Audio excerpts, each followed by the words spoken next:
नमस्कार, स्वागत है आपका। मैं हूं आपके साथ सुमित झा।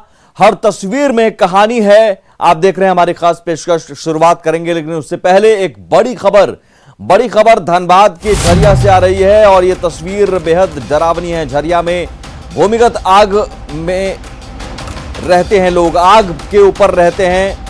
ये तस्वीर हम आपको दिखाने जा रहे हैं। जमीन से अब भी धुआं निकलता है और ये सालों से सिलसिला लगातार चलता आ रहा है। जमींदोज हो चुकी फूलचंद कोठी के पास धुआं है।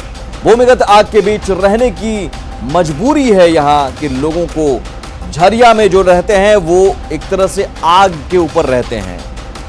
जमींदोज हो चुकी फूलचंद कोठी के पास निकलता है धुआं और अभी भी जमीन से वहां धुआं निकलता है। कई सालों से यहाँ हालात ऐसे ही हैं। झरिया में जो भी लोग रहते हैं वो इन हालातों में ही रहते आए हैं। जमींदोज हो चुकी फूलचंद कोठी, वहां अब भी धुआं उठता है और देखिए तस्वीरों में, ये तस्वीर बेहद डरावनी है। झरिया में भूमिगत आग पर रहते हैं लोग और धुआं वहां से उठता है और देखिए जमीन के नीचे से धुआं निकलता हुआ और इसी हालात में लोग रहते हैं।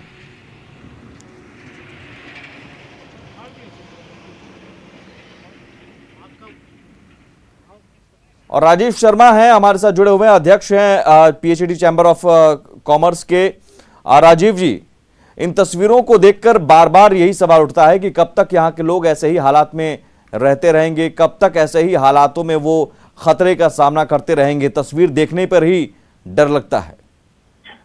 देखिए 100 साल से पुरानी आग है ये और इस आग को बुझाने का जो पहला प्रयास हुआ वो 2008 के आसपास में हुआ। उसके बाद कई बार ये आरएनआर पॉलिसीज बनी लेकिन वो पॉलिसीज नाकाफी है और जहां इनको विस्थापित करने की जो रह रहे हैं जिस क्षेत्र में लोग, इनको विस्थापित करने की बात आई वो शहर से इतने दूर इलाका है, न तो वहां पे रोजगार का साधन है, न ही वहां पे आने जाने के यातायात के साधन है। और आपको बता दूं कि मैं वो 8-10 फुट की पगडंडी जैसी रोड है गाँव वाली, उस रास्ते से होकर उस कॉलोनी में जाया जा सकता है। रात के समय तो वहां कोई जाना भी नहीं चाहता है। तो ऐसी स्थिति में जब मैंने इन लोगों से पूछा या यहाँ पे जो लोग रहते हैं उनसे जब मैं पूछता हूँ तो वो यही जवाब देते हैं कि वहाँ रोजगार की व्यवस्था नहीं है, तो हम लोग जाके वहाँ करेंगे क्या। वहाँ तो हमारी स्थिति और खराब हो जाएगी। अगर जीना यहाँ है मरना यहाँ वाली कहानी लोग बोलते हैं जी। अब रोजगार अगर नहीं है तो क्या मौत के बीच में, मौत खतरे के बीच में रहेंगे लोग? और क्या ये लोग रहते हैं तो क्या हम उन्हें छोड़ दिया जाए लोगों को ऐसे ही रहने के लिए? कभी भी बड़ा हादसा हो सकता है और कई हादसे हुए भी हैं। कई बार गोफ बन जाता है। गोफ की खबरें हमने कई बार देखी हैं कि अचानक जमीन पर चल रहे हैं और वो जमीन आपको निगल जाती है।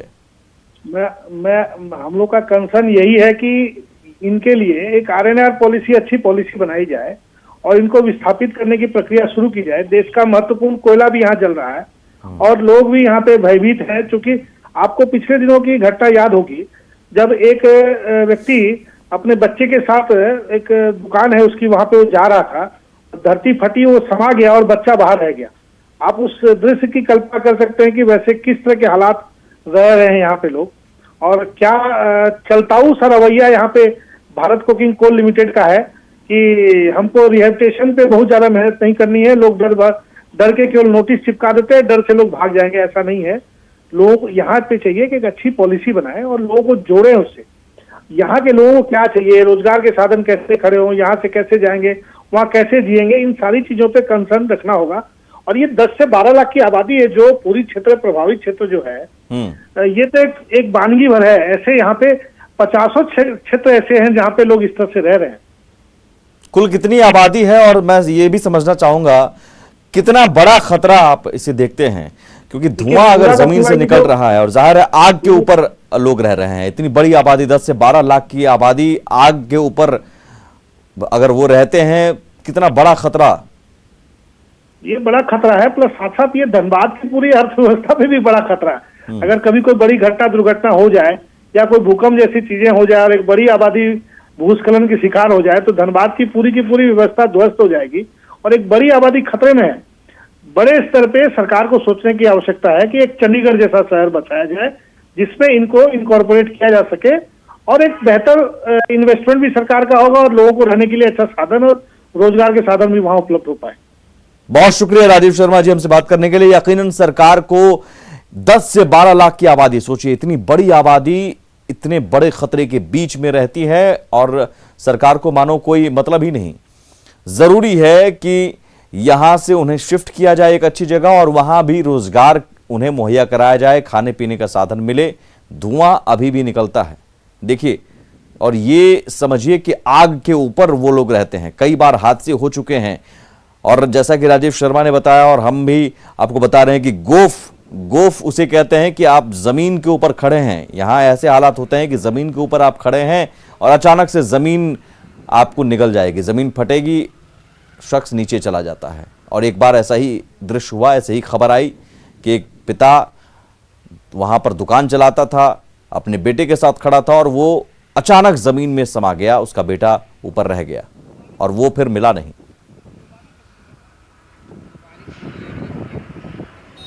आगे बढ़ते हैं। जमशेदपुर में एक युवक ने ईमानदारी की ऐसी मिसाल पेश की है कि जिसकी चर्चा इलाके में खूब हो रही है। आज के दौर में जहां 1 रुपए के लिए भी लोगों का ईमान डगमगा जाता है, वहीं जमशेदपुर के एक युवक ने ईमानदारी की मिसाल पेश की है। दरअसल आजाद नगर थाना क्षेत्र में ओल्ड पुरलिया रोड में कैनरा बैंक के एटीएम में रुपए डालने वाले जिम्मेदार लोगों ने 1.5 लाख रुपए छोड़कर चले गए।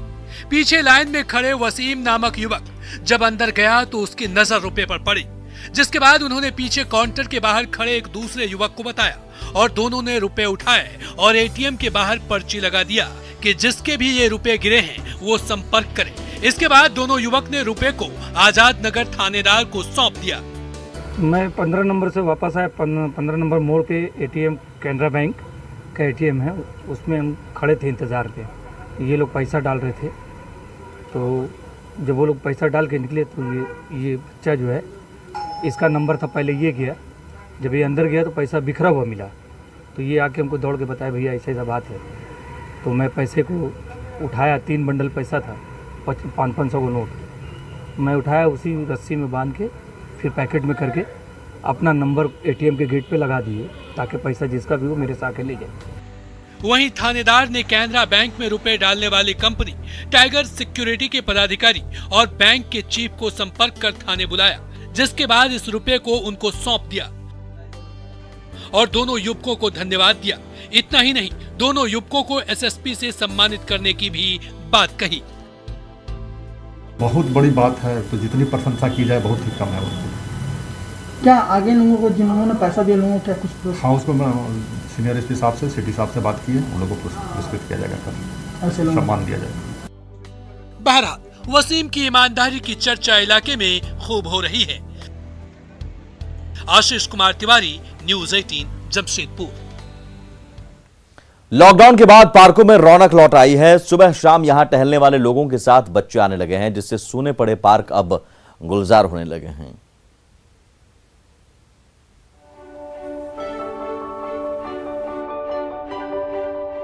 कोरोना महामारी के चलते लोगों के मॉर्निंग वॉक पर लगा लॉक अब खुल गया है। सार्वजनिक पार्कों में पुरानी रौनक फिर से लौट आई है। पार्कों में खिले खिले फूल और लोगों की आवाजाही पार्कों की खूबसूरती को बढ़ा दिया है। सरकार के गाइडलाइंस के मुताबिक सभी पार्कों को अब खोल दिया गया है। लंबे इंतजार के बाद मुजफ्फरपुर के जुब्बा सहनी पार्क खुलने से लोगों में उत्साह है। लोग अपने परिवार के साथ पार्क में बैठकर सुकून से एंजॉय कर रहे हैं। बहुत अच्छा लग रहा है देखने में। अच्छा। बहुत इंतजार के बाद हम लोग को यहाँ आने का मौका मिला है। ये समझिए कोरोना काल में हम लोग कैसे कैसे करके समय बिताए हैं, अब खुला है तो लगता है कि चारों तरफ सब ठीक है। अच्छा लग रहा है आने के बाद। हाँ, अच्छा लग रहा है बस, और कुछ नहीं। कितने दिनों बाद आने का मौका मिला? 8-9 महीने हो ही गया होगा। 8-9 महीने बाद। हाँ, बहुत अच्छी फीलिंग आ रही है। बहुत अच्छी फीलिंग। कितने दिनों बाद?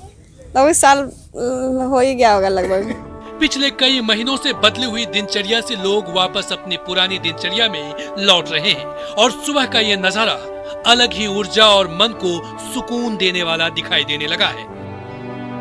सुधीर कुमार, न्यूज़ 18, मुजफ्फरपुर। बिहार में आज तक के लिए ऑरेंज अलर्ट जारी है। बावजूद इसके मुंगेर के पोलो मैदान में दारोगा बहाली की फिजिकल के लिए ये युवक युवतियां इस कड़ाके की ठंड में जमकर पसीना बहा रहे हैं। मुट्ठी उसकी खाली हर बार नहीं होती, कोशिश करने वालों की कभी हार नहीं होती। किसी शायर की ये पंक्तियां देश के लिए कुछ कर गुजरने की चाहत रखने वाले इन युवक युवतियों पर सटीक बैठती है। कपकपाती ठंड की परवाह किए बिना ये जोश, ये जज्बा, ये जुनून कुछ कर गुजरने को है। मुंगेर के पोलो मैदान में ये लड़के लड़कियां दारोगा बहाली मेंस निकाल फिजिकल की तैयारी में जुट गए हैं और जमकर पसीना बहा रहे हैं। किस बहाली को लेकर आप लोग आए हैं? SI 2019 वाला। तो सुबह सुबह एकदम यहाँ पे आ गए हैं। हाँ, तो दौड़ना है, जॉब लेना है, इसीलिए। तो इतनी ठंड है तो जॉब लेना है तो ठंड भूल गए हैं। भविष्य को सिक्योर करने के लिए SI मेंस का फिजिकल के लिए हम लोग रनिंग करने के लिए आते हैं। ठंड रहे या फॉग रहे से मतलब नहीं है। अब जॉब लेना है तो बस एनी हाउ जॉब लेना है। रनिंग होता है, लॉन्ग जंप, हाई जंप, गोला फेंक, एक्सरसाइज, सब टोटल चीज करना पड़ता है। कब है आप लोग का फिजिकल, कब है? मार्च में। ये जॉब एक मौका है हमारे लिए, समाज में लड़कों को ये दिखाने का कि हम आपसे कम नहीं है, इसलिए हम इस मौका को खोना नहीं चाहते हैं। कड़ाके की ठंड में जहां पूरा बिहार घरों में दुबका है, वहीं इन युवाओं पर ठंड का कोई असर नहीं पड़ रहा है। ये युवक युवतियां मनचाही सफलता के लिए जी तोड़ मेहनत करने में जुटे हुए हैं। Arun Sharma, news 18 Munger. Orange alert के बीच पूरा बिहार इन दिनों ठंड की चपेट में है और शीतलहर से लोगों का हाल बेहाल है।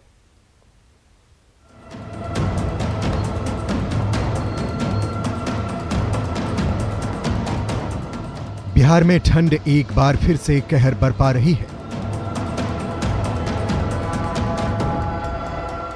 यह तस्वीर मुजफ्फरपुर की है, जहां घने कोहरे ने जनजीवन को पूरी तरह से अस्त व्यस्त कर रखा है। आलम यह है कि दिन में भी लाइट जलाकर लोग गाड़ी चलाने को मजबूर हैं। बर्फीली हवाओं के कारण रात के तापमान में भी लगातार गिरावट दर्ज की जा रही है। सर्दी तो भैया इस साल बहुत ज्यादा है और आज सबसे ज्यादा है। अभी 8 बजने को है, देखिए कोहरा कितना है। बहुत ज्यादा है, बहुत ज्यादा। कैसे बचाव होगा? इसका बचाव होगा घर में रह के। सर्दी बहुत ज़्यादा है, 2 रोज से तो बहुत ज़्यादा बढ़ा हुआ है सर्दी। अच्छा जी हाँ। ठंड में दोबारा बढ़ोतरी से लोगों को परेशानी उठानी पड़ रही है। बच्चे, बूढ़े, जवान सभी अलाव के पास दुबके नजर आ रहे हैं। सुधीर कुमार, न्यूज़ 18 मुजफ्फरपुर। रांची के रिम्स में भर्ती मरीजों को खाना उपलब्ध कराने वाले कर्मियों को 3 महीने से वेतन नहीं मिला है। किचन चला रही एजेंसी ने रिम्स से बकाया मिलने पर ही वेतन भुगतान करने की बात कही है। ऐसे में एजेंसी और रिम्स के बीच खाना बनाने वाले कर्मी पिस रहे हैं।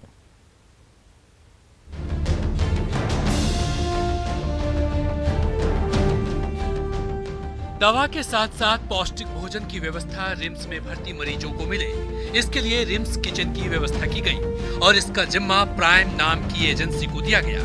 रिम्स के किचन में खाना बनाने वाली एजेंसी की 80 स्टाफ खाना बनाने से लेकर एक एक मरीज के बेड तक भोजन पहुंचाने का काम करते हैं ताकि मरीजों को समय पर भोजन मिल सके। लेकिन अब इन्हीं कर्मियों को 2 से 3 महीने से वेतन नहीं मिला है और कर्मचारी भुखमरी के कगार पर है।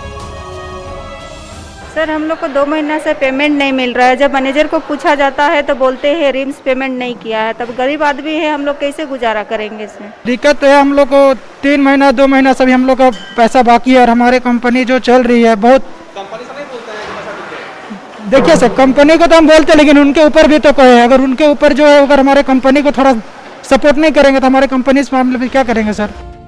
एजेंसी का कहना है कि किचन को रिम्स प्रबंधन ने पिछले 11 माह से मरीजों को भोजन कराने के बदले मिलने वाली निर्धारित राशि का भुगतान नहीं किया है। यह राशि बढ़कर 4 करोड़ हो चुकी है और एजेंसी इस हाल में नहीं है कि भुगतान कर सके। हम लोग रिम्स में ही काम करते हैं और रिम्स ही हमको नहीं देगा तो हम लोग कहाँ से दे पाएंगे वर्करों को पैसा? हम लोग लगभग अभी 1-2 महीने का बाकी है। वहीं आहारिकी विभाग की हेड ने इसे दबाव बनाने की रणनीति बताते हुए कहा कि अभी कुछ महीने पहले ही भुगतान किया गया है। वो जो बोल रहे हैं अभी 2 महीना पहले इनको पेमेंट निकला है, 4 महीने के बिल हम लोग निकाले हैं। वो इस तरह से बोल करके बस खाली ये उम्र फैलाते हैं, ऐसा कोई बात नहीं है। अभी 2 महीना पहले 4 महीने का निकाले हैं और अभी 5 महीने का बिल जो है उनका अभी निकल रहा है और ये अभी मतलब कि ऑर्डर हो गया है 5 महीने का बिल निकालने का। बहरहाल रिम्स प्रबंधन से पैसे का भुगतान नहीं होने के कारण कंपनी किसी भी वक्त मरीजों को दिए जाने वाले भोजन को बंद कर सकती है, जिससे मरीजों की परेशानी बढ़ सकती है। रांची से उपेंद्र कुमार की रिपोर्ट। तस्वीरें अभी और भी हैं, कहानियां अभी और भी हैं, लौटते हैं बस थोड़ी ही देर में।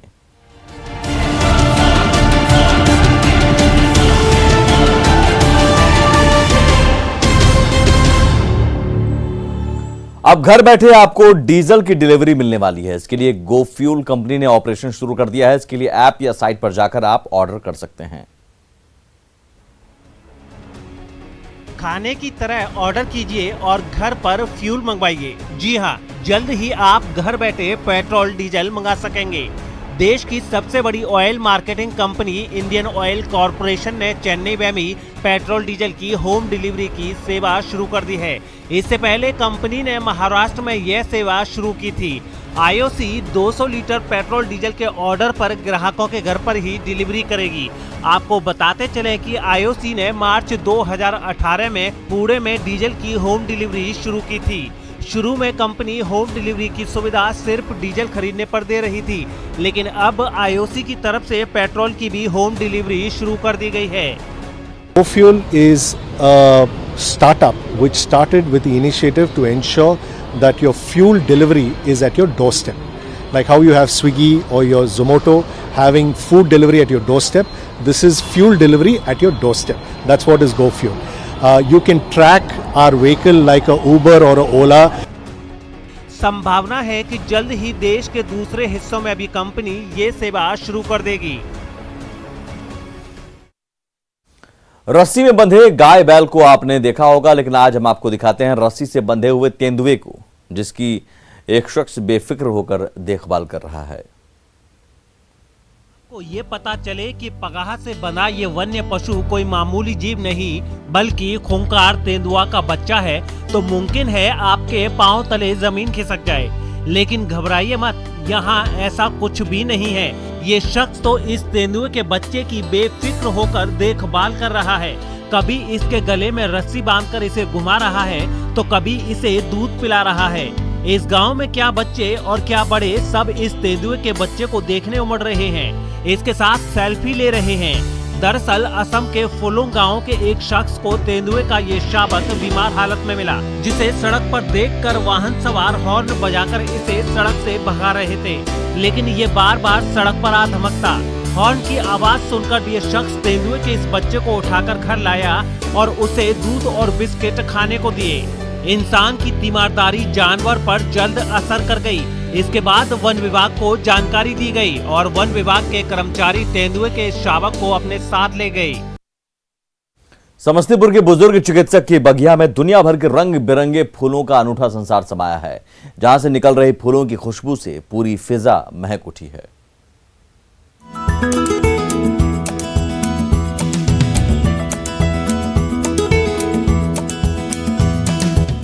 इस छोटी सी बगिया में किस्म किस्म के फूल खिले हैं। पीले पीले गेंदा फूल इठला रहे हैं, तो गुलाब और गुलदाउदी भी कम नहीं इतरा रही। ये समस्तीपुर के नामी चिकित्सक डॉक्टर DK मिश्र के उस छोटे से बागीचे का नजारा है, जहां इस बुजुर्ग चिकित्सक ने उम्र के 75वें पड़ाव पर बड़े प्यार से दुनिया भर के रंग बिरंगे फूलों को इतना सहेज कर रखा है कि जो कोई भी इस बगिया में आ रहा है उसकी खुशबू में खो जा रहा है।